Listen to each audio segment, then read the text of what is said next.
secrétaire général, le premier patron administratif, il y a 4 confessions. À ça, la conférence de presse, ceux qui confession, il y a biso, réellement.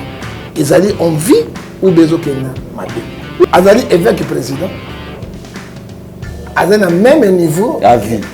En vie. Donc, c'est quand on fait un évêque président en vie. Mon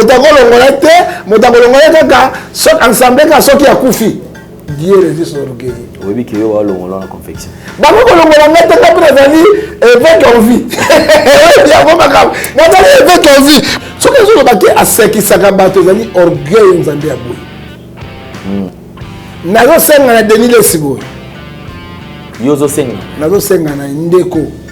Lokola évêque na yeto. Lokola évêque. Lokola prophète du peuple. Lokola défenseur du christianisme. Mikiti ça. Nazo senga na yo. Na Romains 12. Verset 18. Oluka Kimia. Soki oluki Kimia na zoyi biso lelo te mon frère. Mon évêque. Et qu'on a somme mingi. Parce que ma dossier ngai nazo mona. Nazo ngeli lisusu. Luka era Ramsès. Luka Lengeli. Bosolo. Parce que biloko ngai na monga nazo mona o bazo la kisangai boye. Nakasi ekozala fin ya carrière na yo pe fin makam. Yami balé yo le binga évêque ya muke. Yebisa ngai na 4 ya ba évêque nyonso tozana bango 8 o ale kinga na connaissance ya liloba nzambe na. Évêque ya munene moto tambo la confondre la volonté de Dieu. Je vais lire la parole de Dieu maintenant. 1 Timothée chapitre 2 verset 7. Évêque ya muke. Mais yo avec ya munene. Yesu afali bato malamu nyonso tanga ni pardon. Yo senga pardon. Kaka mangungu Galate 6:3.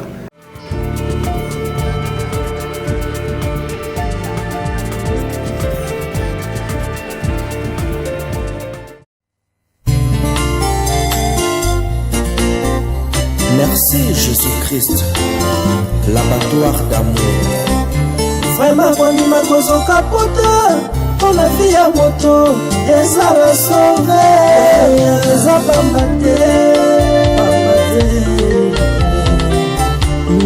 nazala mbongo te oya kosomba vie mbongo koto ya kosombela kalipa eza pasi mbongo ya kobandaka kofuta mpona masumu na ngai alingaki ozwa ngo wabe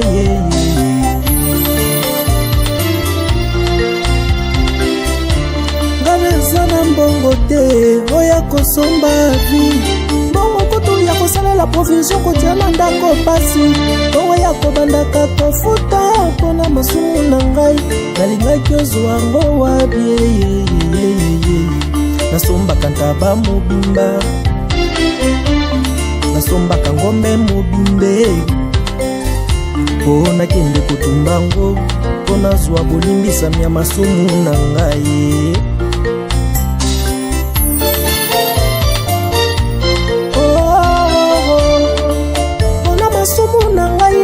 kufaki onazwa bolimbisa minda yo kufaki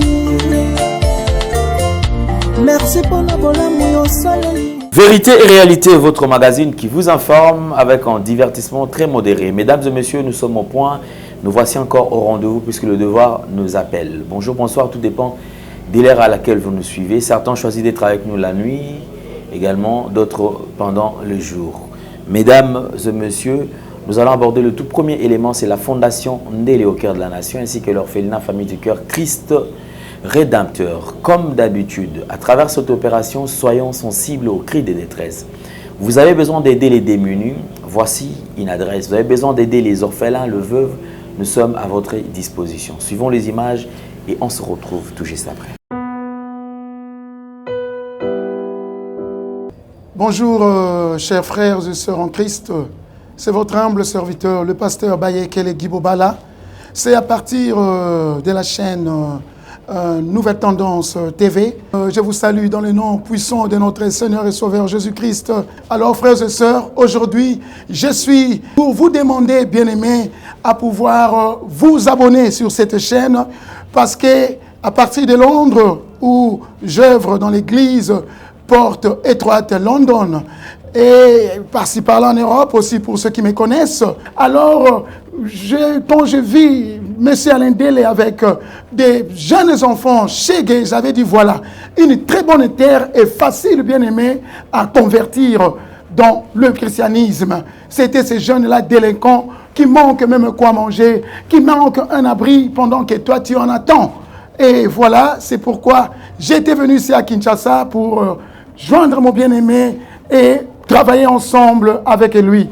Alors, bien-aimé, contribuez vraiment pour l'œuvre du Seigneur que mon bien-aimé Alain, avec toute son équipe, sont en train de faire.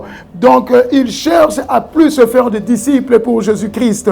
Voilà, je vous salue et je vous reviens très bientôt sur cette même chaîne. Mais abonnez-vous et nous aurons à vivre des merveilles de l'Éternel dans nos vies, parce que l'ouvrier mérite son salaire. Soyez bénis, peuple de Dieu, soyez bénis, notre Dieu est tellement bon, soyez bénis. On se reverra très bientôt. Bye bye. Voilà une nouvelle opportunité. Vous avez besoin au Komatata Lopango, to Mama Lopango, déjà avec $3,500 et à Pamba seulement, au sombi terrain na yo, na Katia City, na Toronto City, ezali na Maluku. Bandeko baza sur terrain balobi nini.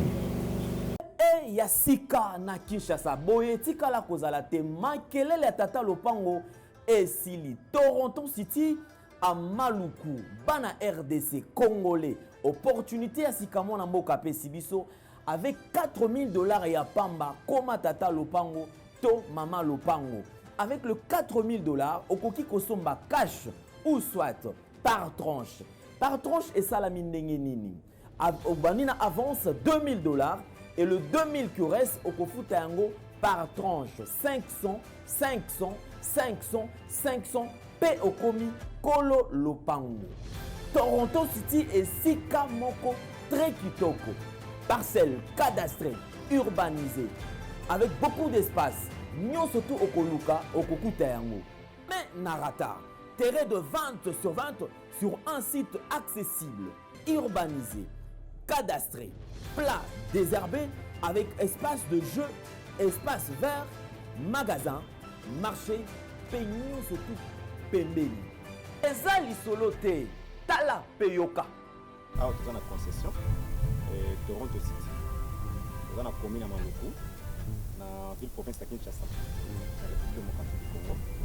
Et c'est une concession Toronto City. Et après avoir fait ça, il y a immobilier, foncier et tout. Là, il y a géo, localisation, tout pour que tu puisses pouvoir faire la situation. Concession est bandée et si vous avez ma borne Oyo, à 2 entrées, raccourci à Makolo, na entrée Oyo, il y a Mutuka. Donc, raccourci à Makolo, c'est-à-dire à 15 minutes, vous avez déjà dans Makada. C'est juste pour dévier, pour que les la fiable, de c'est ça. Dans la situation, surtout, nous avons les avenues, les grandes avenues de 8 mètres et des directions plutôt de 8 mètres et les avenues de 7 mètres. Alors que la parcelle il y a 20 mètres sur 20 ou bien 400 mètres carrés. Voilà. Du fait que nous sommes juste à l'entrée, nous sommes National Cameraman pour que tu visites nous surtout. La réalité, vous voyez, les bornes sont là, les bornes cadastrales, et puis tu peux visiter nous surtout. Parce que c'est quelque chose à moulay. C'est quelque chose à moulay, est tellement facile. Komi Tata Lopango, tona komi Mama Lopango. Yoka pour tout contact. Je précise bien. Contact Yapoto Ezali.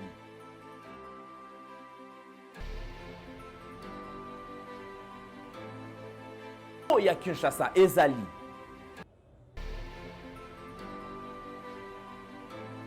Mbongo ya muke avec $4,000 au komi Tata Lopango. To Mama Lopango. Makelele ya Bayer. Bayo.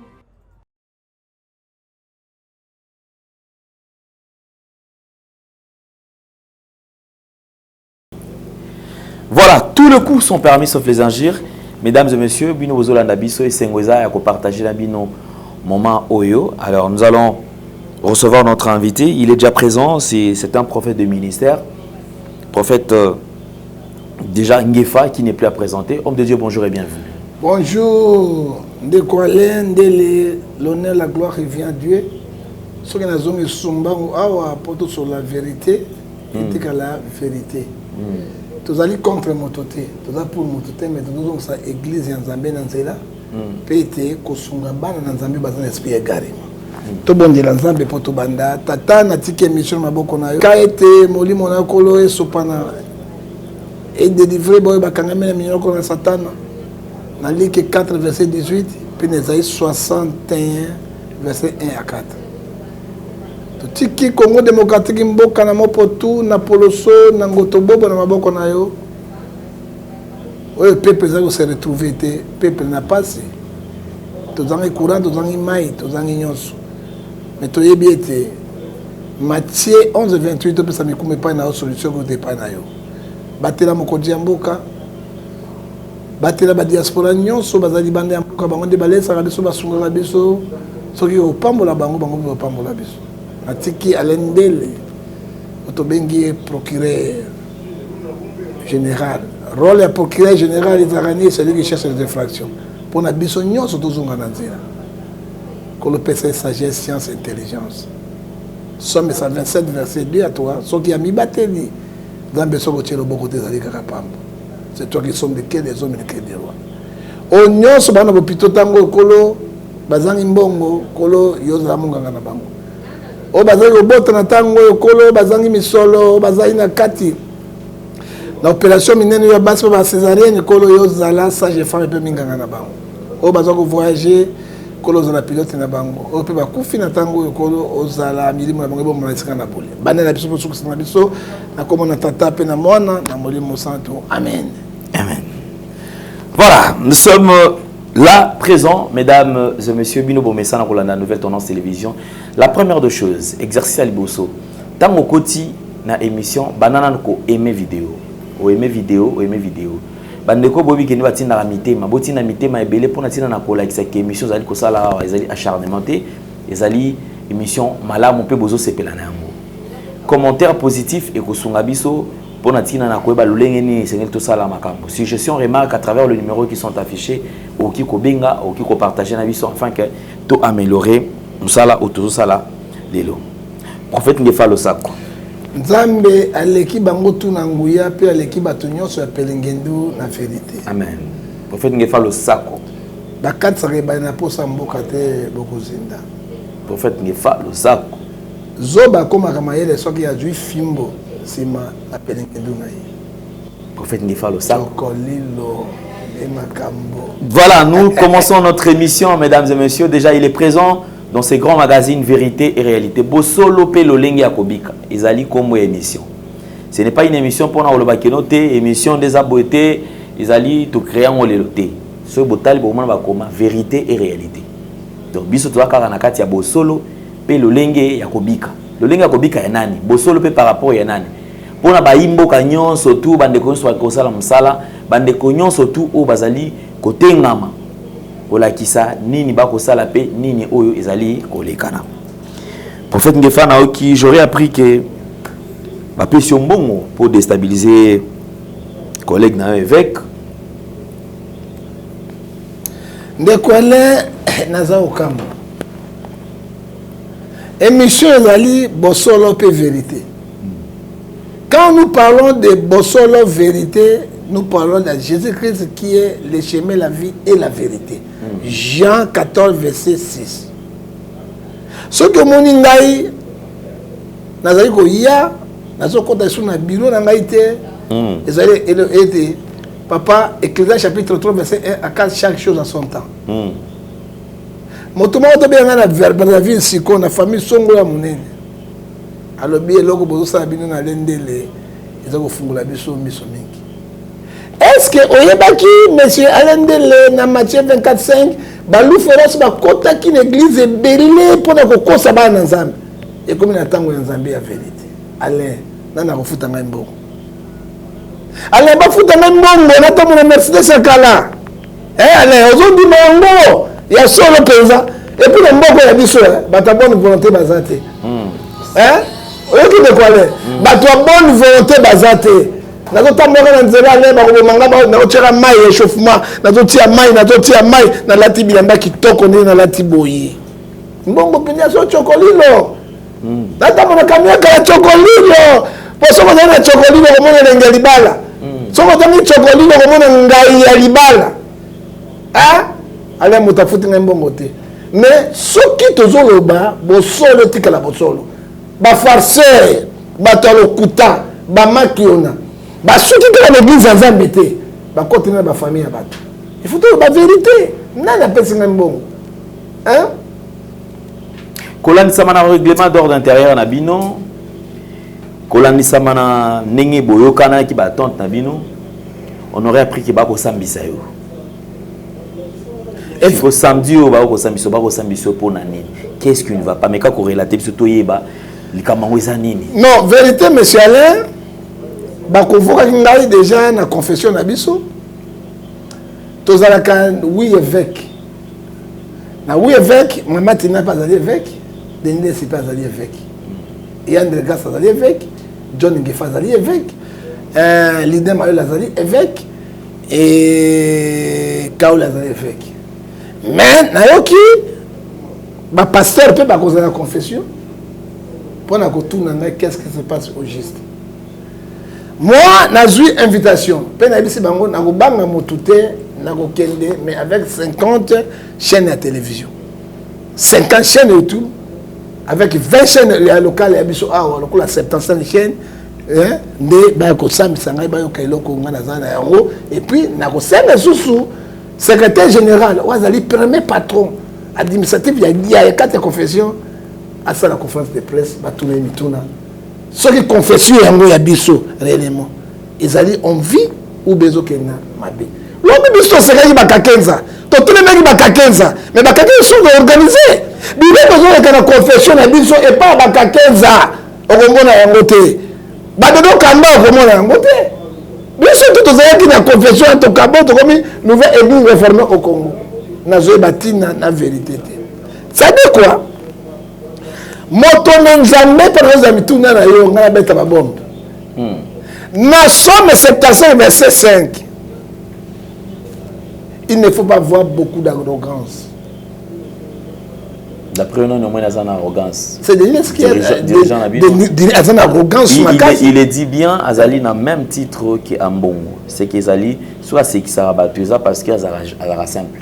Mais d'ailleurs, il y a une liste à l'évêque, mais Bakonzino va y aller parce qu'il a précisé ça. Merci de répondre. Oui, nécessairement, il faut dire la vérité. Azali évêque président. Azali à même niveau. À vie. En vie. Donc, c'est ce qu'on a tout fait. Évêque président en vie. Motago l'ongolate, ensemble, ceux qui a Koufi. Hein? Ceux qui a Koufi, Azali en vie. Alors, ceux qui a conseillé que ça bateau, à un niveau, Ambon n'est pas président de la République. Ambon n'est pas premier ministre. Hein, papa? Na moni président de la République a aussi un joueur, a joué un manabango. Na moni na carte de Belgique na Zakari même Salobo. Moi na mai na raison galobia. Te kutanakini. Mais ceux qui ont joué qui s'est rabattu, ils se prennent comme Dieu. Un monsieur a sali 1 Pierre chapitre 5 verset 5. Dieu résiste orgueil. Oui, mais qu'il y a la confection. Bah, vous évêque en vie. Il y a vraiment grave. Évêque en vie. Pourquoi on a la confusion? Moi, c'est moi. Non, moi, c'est moi. Vous n'avez pas évêque en vie. Il y a pas qu'on évoquer. Pourquoi évoquer un fondateur, évêque fondateur. Mikane, dans le cadre du département, de la ministre de la Justice. Tout ça, c'est qu'on n'avait pas en vie. Mais on a le droit de veto. Ça dit quoi? Ce que je veux dire, c'est que ça va battre les orgueil en Zambie à Boui. Il y a mis balai 100 mètres, 75 verset 5, il faut l'arrogance. Il y a mis sato, ce qui a Jean Golomba, Galate 6 verset 3.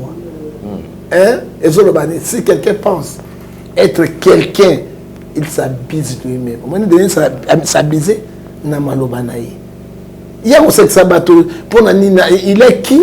Azanani. Les gens de nos camarades sont là, il me reçoit comme un évêque. Les gens sont accueillis et pas le président provincial. Oh, Tobengi, oh, Azali pasteur. Avec un prophète, comme il est sans amis. Il me reçoit. Mais ça va bien, c'est que ça rabat tout cela, ils allaient m'awaniki. Le problème est Aline. Va réorganiser les sous-sous. La confection à Bino. Parce que j'ai l'impression, on dirait Bino, bloc. Si on va nous lander la penza, rien ne marche dans le quartier. Ok, pas côté, au moins la PK, c'est le même problème. Côté, au moins le même problème. Peut-être côté Nabino, on est par terre. Est-ce que nous avons ça la réunion? Non, mais c'est là où on dit tout ça la réunion. On va tout ça la réunion. Mais tout ça, le secrétaire général, il est très intelligent. Tout le monde a touché le règlement d'ordre intérieur et la confession parce qu'il a une yamouniam. Nous avons tout dans le lobby. Nous avons fait l'évêque qui a mouké. L'évêque qui a mouné, Bazali Bayandre de grâce. Mais Zali, ignorance. Obi Nini Zali et puis c'est Kanda. De la nanan moi extrait parce que il y a lobby yo au qui kolobate qui va s'expandre. De quel pouvoir droit Nini yo ni ne peut ça yo pouvoir ou se permettre à kolobagnon se tourner.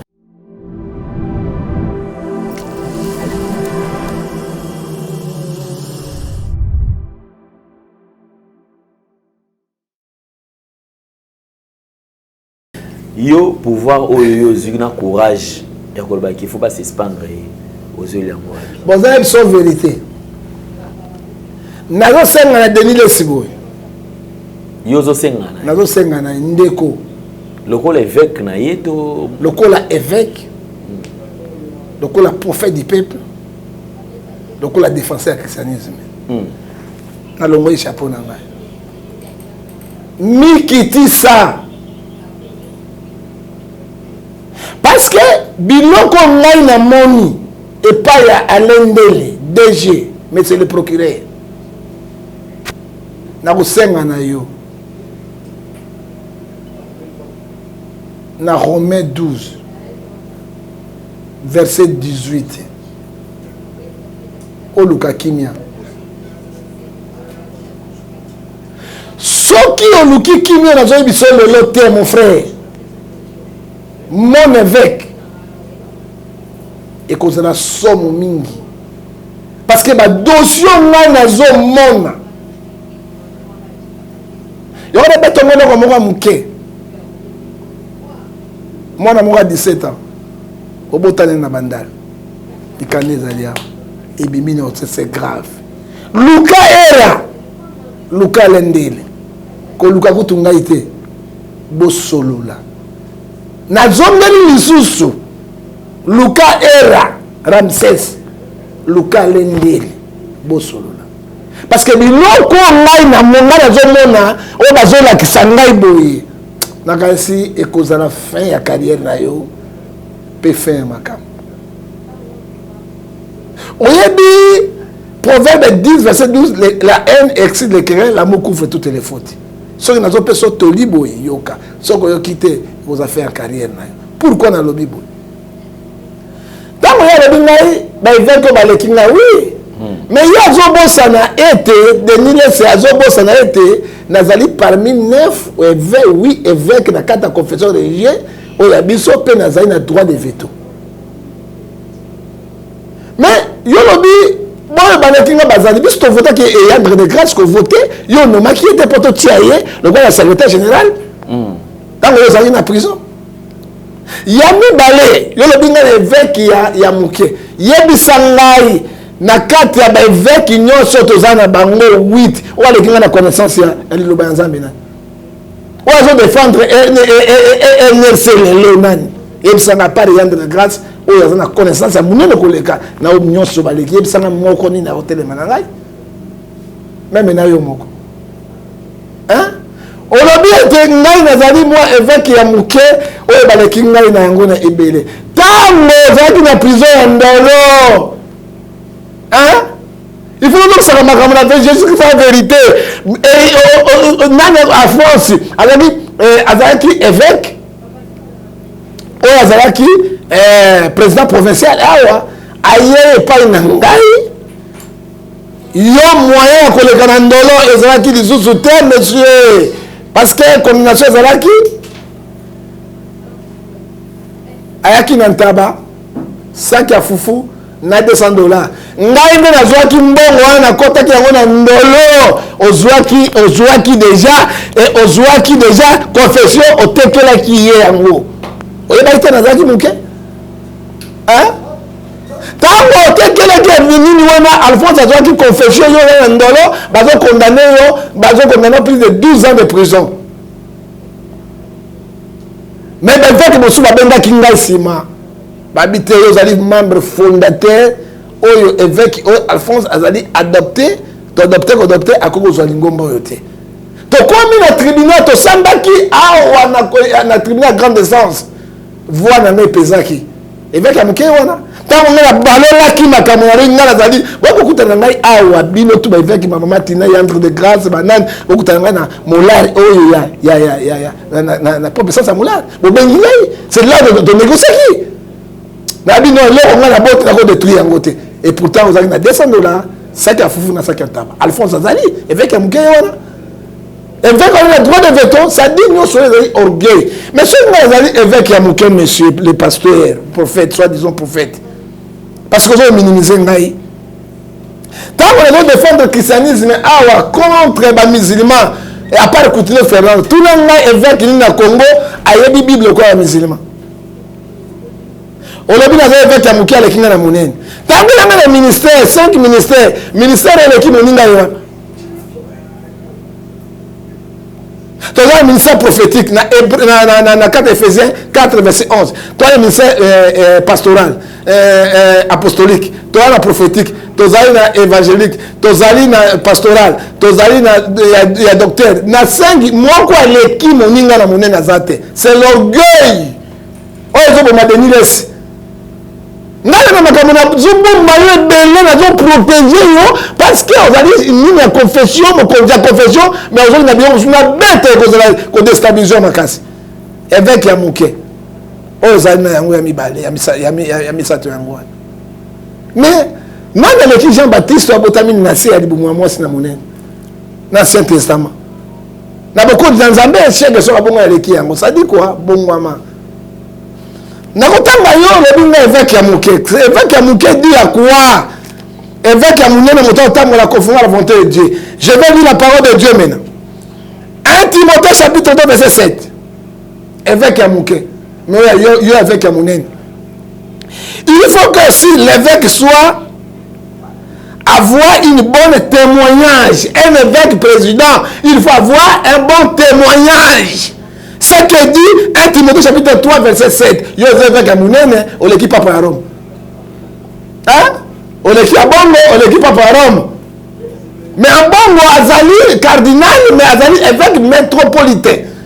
Azali évêque, il y a Kinshasa, archevêque à Kinshasa, évêque métropolitain. Bazali na 4 provinces, yons.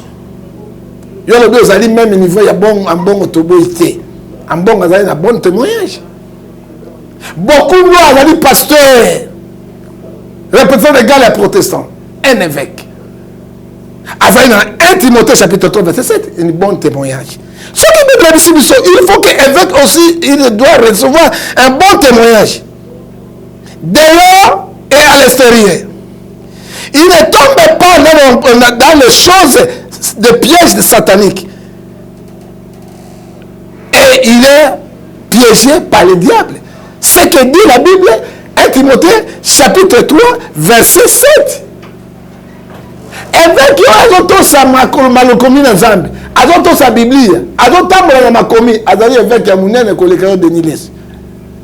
Mais un évêque responsable, ils ont un représentant légal.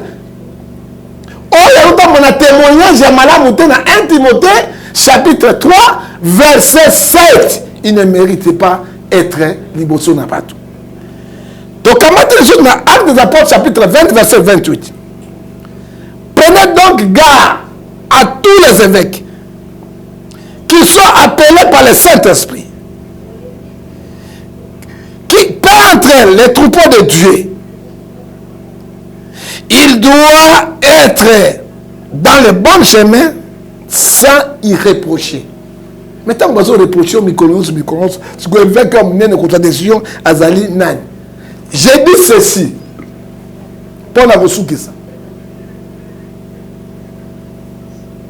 Yesu a fallu battre ma lame. Nyon sa tanga pardon. Yo senga pardon te. Kaka mangungu galade 6:3.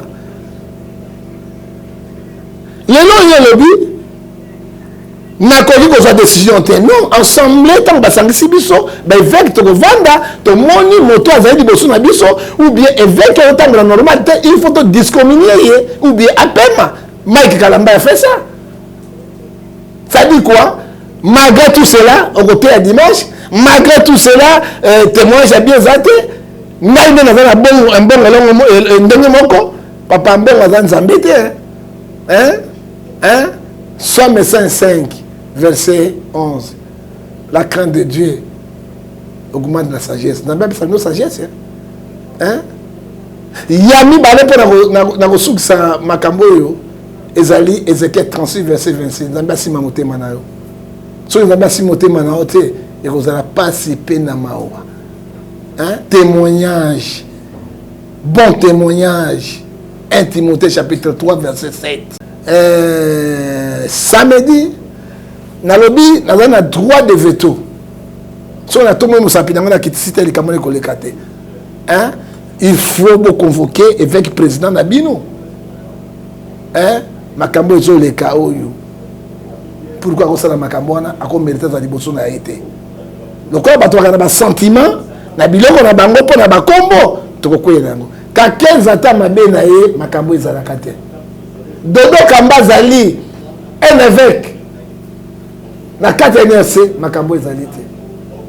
Soki to kamati li susu papa Ambongo évêque métropolitain ville à Kinshasa okoyoka makambo ezali te. Tokamati bokundo ezalité imam musulman po bango ba autorisé ba la basi zomi 15 mais makamba bozobo ezalité oya lo ba évêque ya munene évêque ya muke na 5 ministères Éphésiens 4 verset 11 na moni moko aleki moninga te nous toza ko se compléter so ka zona biloko ndenge wana un évêque oya dit aza monene ko mbongo ko kelena matonge na concert papa Wemba na obsèque na c'est que akufi ngane moi na ngane papa Wemba moi je pas dit la quête parce qu'il n'y a pas la relation entre terre la lumière Bible bien pour les nyama Matthieu 6 verset 24 aizana ma commune ata manzela moko mais na dese moko luka ngote mais alobi ba na yeli pa bandumba nyonso ba pétage bandumba nyonso mais il fallait te bandumba li ba nzambe soki ba bongo masoka de l'évêque ya so ça dit quoi Denis laissé na bondeli yo na bolingo nzambe ozokende mabe azokende mabe makasi azokende mabe makasi mais senga bo prier mingi pona ye soki nzambe akokama wazonga na nzela et puis pona yo balanga suka luka era joie courage je te dis la vérité hein et puis c'est même le secrétaire général samedi c'est comme ça misanga hein na ko yebisa ye aluka lendele soki bakoyoka mawa batika ba dossier evlali boye ekozala pasi pe somo ngai nakolinga ngo makasi parce que ngai azali pe mosali na nzambe mais soki mabe ekoti na église il faut kobimisaka bato ya ndenge wana mpo batikali nsima basala yango te lokola ndenge biblia ezali koyebisa biso na Matthieu 18 verset 15 à 19. Voilà, merci beaucoup, prophète Ngefa. Je crois quand même que ça c'était juste une parenthèse autofongola qui. J'étais en train de poser une question en ce qui concerne Makambo Ezolikana. Tout autour il y a église. Je crois quand même c'est vrai malgré Makambo Ezolikana. Ah ouais, boé. Mais tout comme une phase moko osusu église face aux élections. Parce que responsabilité oyo bazali ko pesa na kati ya église. Ils ont ça là que non, l'église allait trahir toujours peuple. Ils allaient trahir population.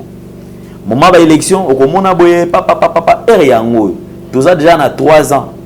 Oh, il y a mandat, il y a président, tu sais qui dit. Batu ba église bo kozela sike ekomi kaka to komi na suka ane asuka nde ote ekomi ya kobelela kingani yaka tozwa mbongo tozwa mutu moko boye totia au moment où na passe ya peuple église elobaka eloko moko te mais église ekoma na force kaka soki ekomamba ba élection église elamuki bayo wana basangani mpo bayebi keno place wana enveloppe ezali yo ozali quand même moto na vérité likanisi na yo ezali nini na maman ozali kotala église face aux enjeux électoraux. Mais église face aux enjeux électoraux, il faut dire la vérité. Église a trahi toujours, trahison toujours à peuple. Église ezali, oui bien bande konangai. 1 Timothée chapitre 6 verset 10. L'argent ezali source à makambo so mabe. Bato bazolinga mbongo ko linga bato na bango. Église sont une souffrance à lelo tozana ngo awa. À part l'église catholique et papa, na protestant mouké. Bon, il va tirer tout, bazar toujours si ma pouvoir. Pour la retourner enveloppe minene pour ba consabana. Ba éviter que peuple ne souffre ka, peuple ne lia kate, peuple ne courante na maïté. Tango ba benga bango na moli ba zui ba parti ba vélo pe na bango. Auto vota mon hôtel, a ko la biso boy, a ko sunga biso. Mais pourquoi église a trahi toujours peuple de Dieu? Donc il y a une commission électorale. Maluma la zali sango. Hein? Bemba na Kabila. Jamais Kabila a gagné Bemba, Gombo, Kokoriko, Soso ya Pembe, et Tekiama et tout à Ekota. Maluma a pris l'argent. Abosani sou, abosani kiate kalilo mananzaki. Abosani Yesu na kate kurusi. Abimi se Kabila.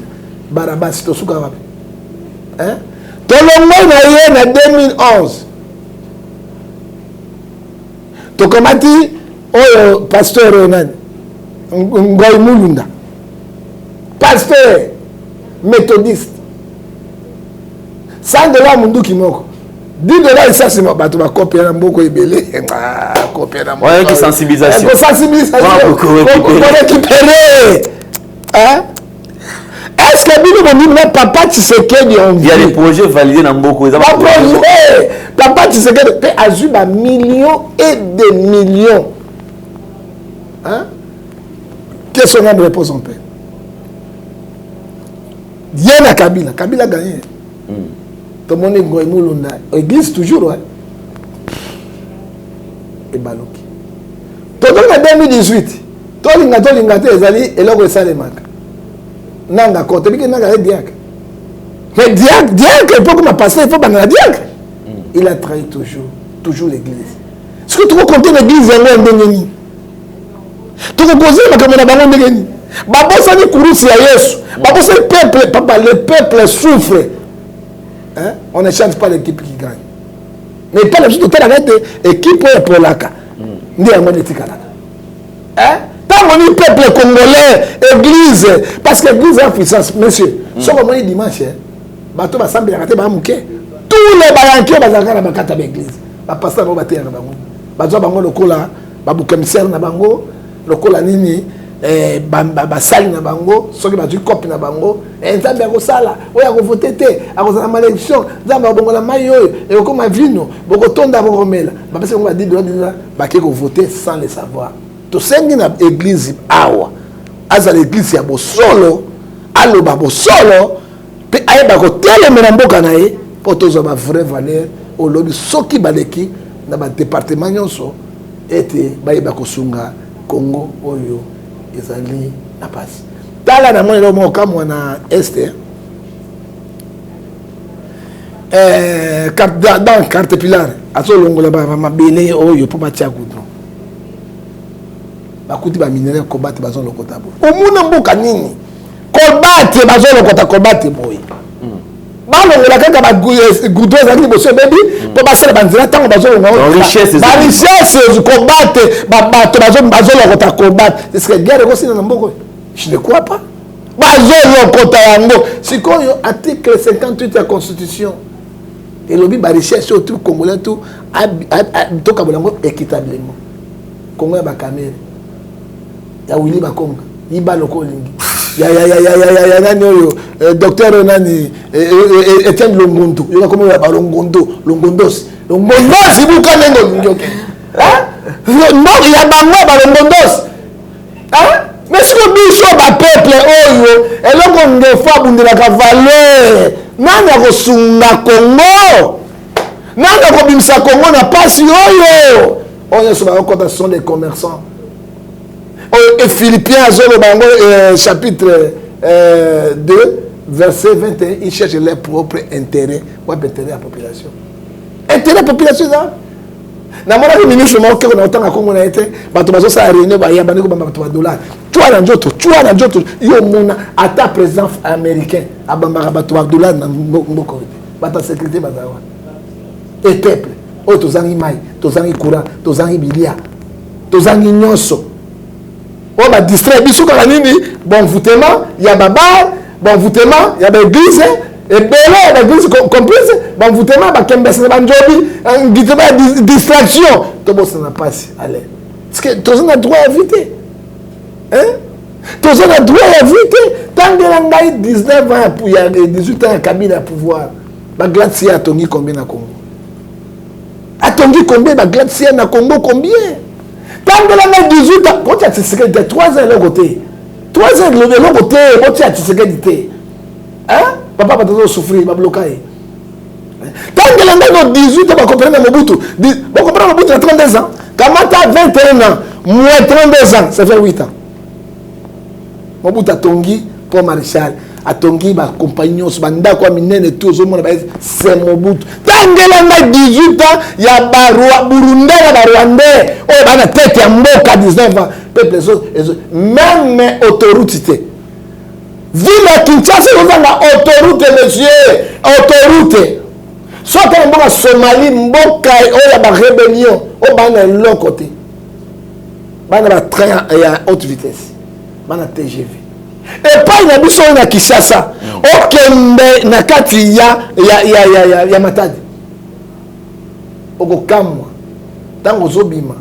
Zolo tu muindo. Oko meri bombe. Na milangwa. Oka tout voilà locomotive qui filme il n'a pas dans même la sonité ou tu vas pas dans le bina mata moto non surtout oh non so miindo bombe contre mais ni na bombe là moi je vais na drink yo moi j'étais dans bombe drink moto tout drink na drink camion mais bombe on est dans la traite bombe mais on regarde la télévision les pays riches et les pays comme ça et là on va le bayango mais ils sont là ils pillent la République. Négociation entre le rebelle groupe aba rebelle na ba autorité aux apports na kolobelo comme on a président atika sentiment président soit initiative le coup la Poutine à la guerre comme à la guerre. Effectivement, comment expliquer que non Colombo va négocier na batu o bazwa pona ko ibana mboka na. Yo kana ibselo comme on mais ça vérité c'est que la vérité. Baba nga chef té, bato sakai. Papa baba nga kaité. Soko bangi papa, c'est foutu. Mais bato s'appelle. L'ordre mal donné faut boy. L'ordre mal donné faut boy. Ba ordre. Le chef de l'état. Yo kana bisayo. Elo komoko. A négocier la M23. Oui. Combien de fois Kabila a négocié la M23? Guerre ici là. Pour Kabila monte na bango. Ba yoki Kabila te ba. Pour négocier na ba étranger. Na ba étranger ba zo ma copier mboka et puis ba ko ya wana motazali caporal général. Motaya adjudant général de l'armée. Pour une négociation, ba c'est la formation té. Ba la formation militaire té. Je bénis le pauvre Marchand Mobutu parce que on comme adjudé par Mobutu c'est classe à Jeff classe à sol. Pourquoi sous-lieutenant il faut qu'il y ait info. On vraiment la colonel est français. Na sikia, ni comme pika, na nyata, na comme funga, to soyez la makasi. La makasi tu pas soyez. Parce que soyez pas congolais. Oh, ça tout cas biche. Sana. Ça dit quoi? Ce qui est négocié M23, na est un pays, monsieur. J'ai suivi président de l'Assemblée nationale, monsieur Mbosso. Dans la 220 groupes et rébellion. Je dis bien 220. Mais yo bunina M23 moko. Mais 219 ans battu Et vous négociez avec les gens qui nous tuent, qui tuent la République, qui ne sont pas les Congolais, ce sont les étrangers. Ah, mais qu'on sort dans les années. Messieurs, Jésus a dit qu'il y a Moko. Jean 13, 34, je vous laisse le nouveau commandement. Aimez-vous les uns les autres. Tant que un Rwandais, a sali de papa, a coûté maman, a tiré la fumangani à Moké, na vaseline de bimina monoko. Tout c'est pire. Tant que Kingo, ce sont mes frères, M23, complicés avec les Rwandais, les Burundais, les Ougandais. Hein? Qu'est-ce qui nous manque? Tout ça, l'état d'urgence, allez à la guerre. Hein? Qu'est-ce qui manque? Et qu'on change. Hein? Frère, bah négocier avec Munguna Zoboma Dibotate. Bah négocier avec Moto et dans Moté Mabolingo, il pas porter quelque chose au pays. Hein? On m'a dit que c'est juste. On m'a dit que c'est continent Rwanda. La guerre Ukraine. Parce que je suis un blé. Blé de produire la farine. Hein? Parce que le premier producteur à blé. Hein? Si la guerre est assurée, il y a $1 comme $2 dans l'âme. Et on a dit que la France était la crise de la guerre à Ukraine et touché Rwanda. Merci Seigneur. Il y a Rwanda paradis. Hein? Moi, je suis touché pour l'année. Kwanga, Maï, Biloko, tout. Organisons-nous, mais c'est allé. La négociation est négociée de l'autre côté et à porter de l'autre côté. J'ai dit au chef de l'État, au gouvernement, parce que la mort va continuer. C'est état d'urgence. Montonioso, gouverneur militaire, hein? Vice-naïm militaire, bourgmestre militaire, chef de localité militaire. Hein? Et quand on a 50 000 hommes, les jeunes recrutés, ils sont à l'Est, à Sokoto. Hein? Parce que l'article 60 lobby, au cas d'agression interne et extérieure, tout Congolais doit devenir militaire. Tout Congolais âge à 18 ans. C'est la constitution de la République démocratique du Congo pour défendre le territoire national. Voilà. Mais si on doit saluer un côté messialin, la négociation à Papamba, Zobambongo, les généraux, les colonels, les bidons, les putes, ah, on va faire tuer, les putes, les bidons, les putes, les yawa, pendant, moi, je suis contre ça. Kabila, le père James Kabari, et l'Ongimo Pouté, il vient ici, chef d'état-major général. Hein? Il est congolais, il est gomassien. Voilà.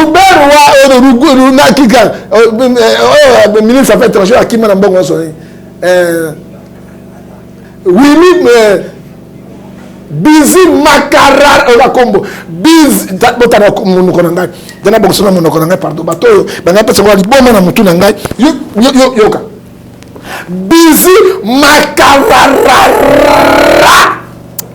bana mbanga ngati ngefunga na bo il vient et le va mo pute avant la whisky ministre des Affaires étrangères avant fimba diplomatie makabila le père tikate nzamba samisa bango.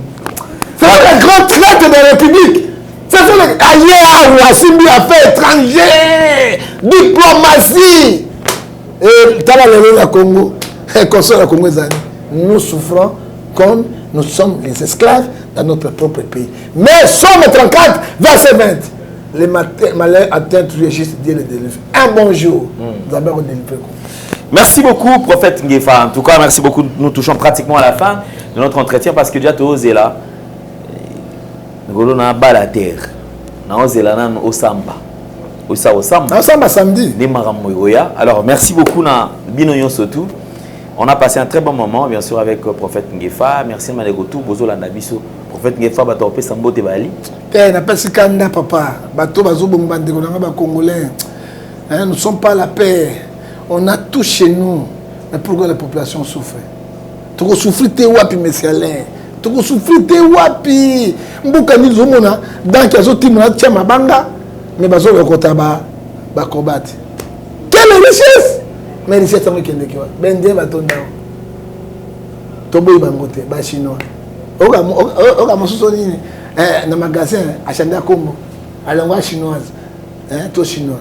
Au Caranine, Tatou Bokol. Moi, c'est mon soir, moi, c'est ma demande à mon condamné. Mushinga, maman Mushinga. Mais si vous avez un Mushinga, à la question, on a 4 identités à Congo. Il y a un Mushinga congolais. Obligé à passeport congolais, mais chinoise. Mais quelle sorte de pays, monsieur? Quelle sorte de pays? Quelle infiltration? C'est triste. Hein? Mais on va triste. Hein? Mais directeur n'a aucun. On va le Soudanais, directeur est fumé. Il est triste. Un Soudanais, il a pas de parler de Lénine. T'as la boucle là, papa, comment tu vas banda? Il y a des pères et des mères. Des pères et des mères Soudanais, tu n'as plus rien. Papa, la personne mbote, la bateau qu'on a trahi Jésus. La personne qui a Jésus-Christ parce que la personne qui kumba ya Congo, c'est le seul rôle de solution à Congo. Mais dans la boîte de bateau, ils passent Imawa, Pémignon. Merci beaucoup, prophète Ngefa. Alors, on se retrouve très très prochainement. Merci à Rémi, merci à Gédéon. Alors, on se retrouve vraiment prochainement. Vous s'abonner, vous partager. Alors, portez-vous bien. Bye bye. Au revoir. Ciao.